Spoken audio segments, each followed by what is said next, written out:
দীর্ঘ ৭ বছরের অপেক্ষা শেষে দেখা হবে মা ছেলের। নানা চড়াই উতরাই পেরিয়ে বিএনপির চেয়ারপারসন খালেদা জিয়া ও দলের ভারপ্রাপ্ত চেয়ারম্যান এবং খালেদা জিয়ার বড় ছেলে তারেক রহমানের সঙ্গে দেখা হবে। অর্থাৎ দীর্ঘদিন কারাবন্দী শেষে গুলশান ২-এর ৭৯ নম্বর সড়কের এনডি ১ নম্বর ফিরোজা ভবনে গৃহবন্দী ছিলেন বিএনপির চেয়ারপারসন বেগম খালেদা জিয়া। তবে আজ রাত ১০টার দিকে একটি বিশেষ এয়ার অ্যাম্বুলেন্সে লন্ডনে চিকিৎসার উদ্দেশ্যে রওনা হতে যাচ্ছেন তিনি।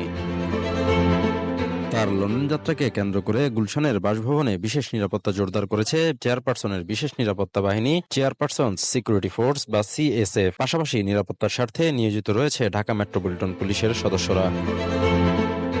এদিকে লন্ডনে মায়ের অপেক্ষায় রয়েছেন তারেক রহমান। দেখা হচ্ছে দীর্ঘ ৭ বছর পর।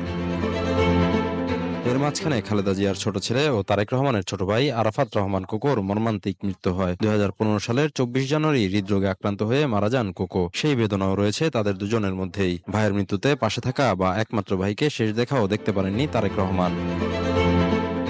এদিকে তারেক রহমানের সন্তানরাও বড় হয়ে গেছে। দীর্ঘ সময় পর সশরীরে দাদি খালেদা জিয়াকে দেখতে পাওয়া, সব মিলিয়ে যেন একটি আনন্দ ও আবেগঘন পরিবেশ।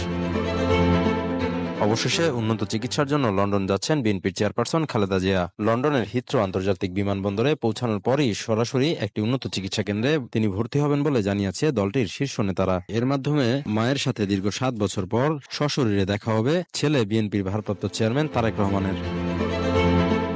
জানা গেছে কাতারের Amir Sheikh Tamim bin Hamad Al থানির পাঠানো বিশেষ এয়ার অ্যাম্বুলেন্স ফ্লাইটে মঙ্গলবার রাত ১০টায় লন্ডনের উদ্দেশ্যে ঢাকা ছাড়বেন খালেদা জিয়া। এর মধ্যে সফরের সব প্রস্তুতিও সম্পন্ন হয়েছে। বিমানবন্দরে নেওয়া হয়েছে বাড়তি নিরাপত্তা।